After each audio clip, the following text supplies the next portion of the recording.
Então, pessoal, agora vamos falar da situação de aprendizagem 3. Né? Você vai no top situação de aprendizagem e aqui está ela. Aqui tem um arquivo em PDF com o descritivo e aqui está a folha de resposta. A primeira coisa que você tem que fazer é clicar na folha de resposta, que ele vai fazer o download para sua máquina. E dentro da folha de resposta tem mais detalhes do que fazer, dos dados que você precisa para executar e de como resolver a sua situação de aprendizagem. Mas antes disso, é importante que você estude primeiro o conteúdo do curso, que fala a respeito da situação de aprendizagem, para conseguir compreender melhor as variáveis e a dinâmica de como resolver essa atividade. Terminou de fazer o download, você clica no arquivo para poder abrir. Dependendo da sua versão do Word, você vai ter que ativar a edição. E aqui está a folha de resposta. Aqui já contempla os 3 desafios, 1, 2 e 3, numa folha só. Observe que no formulário ele te dá algumas informações muito úteis para o que vai pedir embaixo. Então essas informações aqui, você precisa delas para poder resolver o que ele pede. Eu vou pulá-las por enquanto, e aí de acordo com o que eu necessito eu vou voltar nas informações necessárias. Então eu vejo que ele está falando de um gerador de 220 volts em corrente alternada. Aqui eu tenho alimentação da rede de energia elétrica da concessionária em 110 volts em corrente alternada também.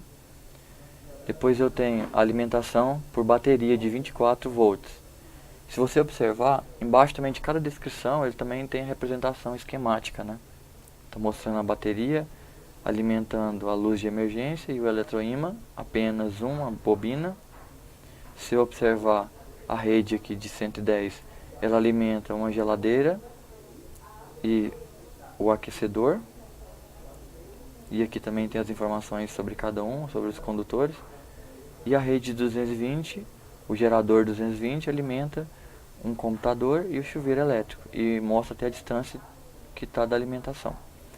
Bem, depois de ele te apresentar esses dados, ele vem com as atividades. Na primeira atividade, o que ele solicita é que você, baseado nas informações fornecidas, você transcreva para essa tabela o valor eficaz, o valor de pico, o valor pico a pico para as tensões da rede de 110 e da rede de 220.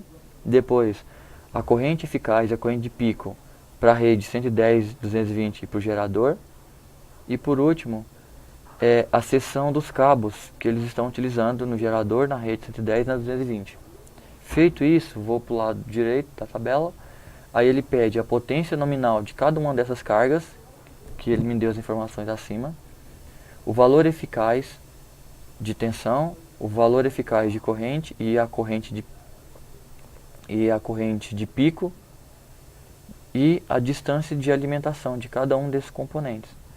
E aí embaixo ele pede a mesma coisa para bateria, o valor da tensão da bateria, a corrente da bateria, lembrando que quando fala em bateria é corrente contínua, então não tem valor eficaz, valor de pico, porque o valor da corrente contínua ele é constante.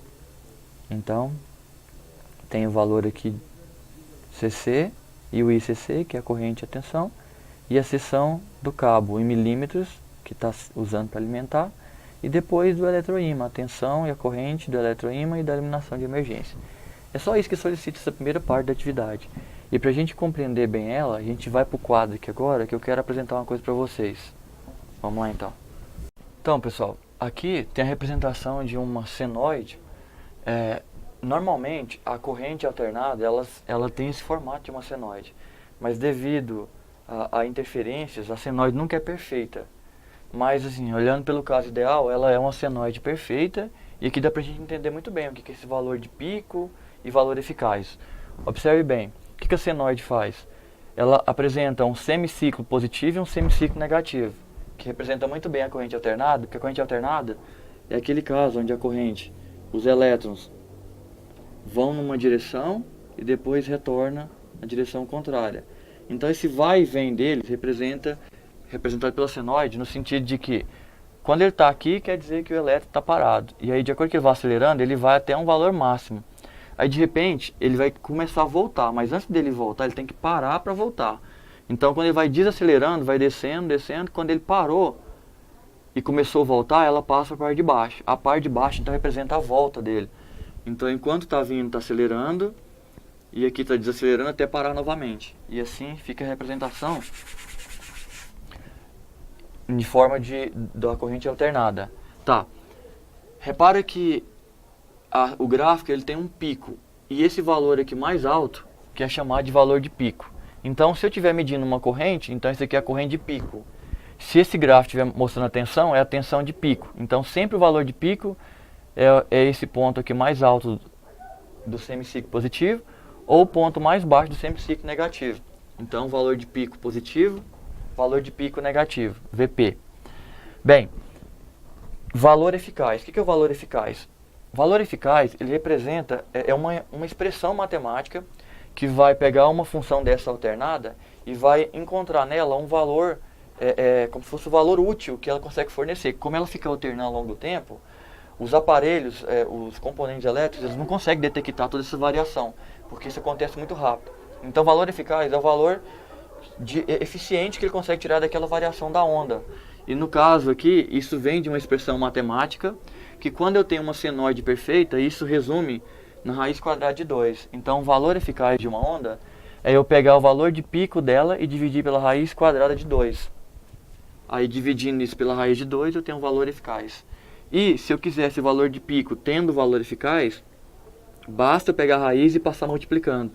Então, o valor de pico é a raiz quadrada de 2 vezes o valor eficaz. E, se eu fizer essa divisão aqui, dividir isso por raiz de 2, isso vai dar mais ou menos 0,707 VP. V eficaz ficaria, se eu fizesse a conta, ficaria mais ou menos isso daqui. É onde a gente fala que o valor eficaz de uma senoide representa 70% do valor de pico. É como se de toda a variação da sua onda, eu só consigo captar 70%. Então, por exemplo, a minha rede 220 volts, esse é o valor eficaz dela. Então esse é 70% do valor de pico. Então se eu fosse analisar o valor de pico, eu teria que, então, em vez de dividir por raiz de 2, era multiplicar por raiz de 2. Aí eu teria 311. Então quer dizer que a minha tensão ela vai em 311 positivo até em 311 negativo, é o valor de pico dela. Mas o eficaz, que é o que eu uso, que os componentes elétricos utilizam, é o valor eficaz. Então, para mim encontrar ele, basta dividir o de pico pela raiz de 2. E se eu precisar encontrar o valor de pico a pico, é só pegar o valor de pico e multiplicar por 2. Porque pico a pico é de um pico até no outro. Aí, o nome pico a pico. Então, essas são as equaçãozinhas que eu vou precisar para resolver, para preencher a tabela. E no mais, que eu vou precisar além disso, é ler os dados que ele me forneceu, lá, né, na folha de resposta, a respeito de cada fonte de alimentação. E o cálculozinho de potência, porque ele pede para calcular a potência de alguns componentes. E aí lembrando que para calcular a potência, eu preciso do quê? Eu preciso de multiplicar a tensão vezes a corrente. E quando a gente fala em tensão e corrente, eu estou falando de valor eficaz, porque valor de pico não é o que eu utilizo nas equações. Sempre é o valor eficaz. Tanto que se eu precisar de um valor de pico, não é algum problema, eu tenho que falar que aquele valor é de pico. Se eu não falar nada, eu entendo que ele é eficaz. Então assim, a potência nominal, que é a do fabricante, ela é o produto da tensão eficaz pela corrente eficaz. Aí eu tenho a potência. Então se eu precisar encontrar a potência, U vezes I. Se eu precisar encontrar o valor de U, aqui eu passo o I dividindo. Então fica P dividido por I. E se eu precisar encontrar o valor de I na mesma equação, eu passo o U dividindo. Então o valor de I fica sendo P dividido por U. Então, essas três equações aqui, eu posso utilizar quando eu conheço do fabricante alguns dados nominais. Aí eu utilizo aqui para encontrar o outro dado nominal. Lembrando que isso são dados nominais, são dados que o fabricante fornece se você utilizar em condições nominais. A corrente de uma carga ela pode mudar, depende do circuito que eu colocar, mas o valor nominal é esse. E para mim encontrar ele eu preciso da tensão nominal. Foi a tensão que o fabricante falou que o aparelho dele funciona, e a potência nominal, que é a potência que ele disse que é do aparelho dele, ok?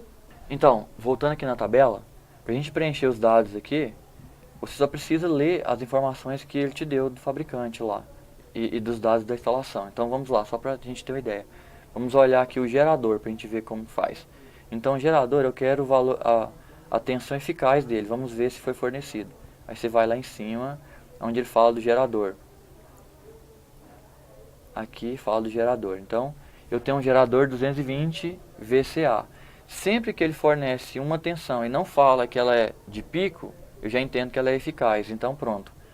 A tensão do gerador eficaz é 220. Eu vou lá e preencho na tabela. Aí, o próximo passo que ele pede lá é a tensão eficaz. Voltando aqui na tabela. Aí, encontrei o eficaz, agora eu quero o de pico. Como a gente viu no quadro, se eu tenho o eficaz, quando eu multiplico pela raiz de 2, eu tenho um valor de pico. Então eu preencho aqui. Depois eu venho para o valor pico a pico. Como eu acabei de encontrar o de pico, quando eu multiplico por 2, eu tenho um pico a pico. Preencho aqui. Agora eu quero a corrente eficaz do gerador. Aí eu volto lá no gerador e vou olhar qual é o valor da corrente eficaz. Voltando no gerador, ele fala que o gerador ele tem uma corrente de pico de 47 amperes. Então ele não deu a eficaz, deu de pico. Então eu vou e preencho o valor da corrente de pico, que está aqui, nessa coluna. E para voltar na eficaz, como eu coloquei no quadro ali, se eu tenho um valor de pico, divido pela raiz de 2, vira o valor eficaz. E qual o cabo que eles utilizam? Olhando lá também ele fala qual é o cabo que está sendo utilizado. E assim eu preencho os dados aqui de uma forma bem simples. Agora, do lado direito, pela questão da potência, eu vou só exemplificar no caso aqui do aquecedor, por exemplo. Ele pede a potência nominal, o valor da tensão eficaz, a corrente eficaz, a corrente de pico e a distância de instalação. Então vamos lá onde está falando do aquecedor. Então, o aquecedor está aqui. Ó. Ele fala que tem um aquecedor de 6.200 watts, então essa é a potência dele. E a única informação possível de identificar no aquecedor era a potência da sua resistência. Porque ele já estava bem velho e eles não conseguiam ler as outras informações. Eles não sabiam qual era a tensão correta dele. Então eles conseguiram ler a potência. E também conseguiu ler a corrente de pico. Opa, então se eu tenho a corrente de pico e a potência, já me ajuda. O que eu tenho que fazer? Com a corrente de pico, eu consigo encontrar a eficaz. E com a corrente eficaz e com a potência, eu consigo encontrar a tensão eficaz. Aí eu descubro se o meu gerador está na rede certa. Aí eu sei qual é a tensão dele correta. E o meu aquecedor. E também aqui está a distância que ele está de instalação, que lá pede também, e o condutor que está sendo utilizado. Então, lembrando que eu tenho a corrente de pico e a potência nominal. Com essas duas informações, eu consigo preencher a potência e a corrente de pico. Quando eu dividir por raiz de 2, eu tenho a corrente eficaz. E quando eu juntar a corrente eficaz com a potência, eu vou ter a tensão eficaz. Aí eu vou preencher aqui. E a distância de instalação preenche aqui. E assim a gente faz para cada um dos elementos aqui e preenche a tabela. Aí assim eu encerro a dica do desafio da parte 1. E aí no próximo vídeo eu faço uma dica sobre o desafio 2, ok?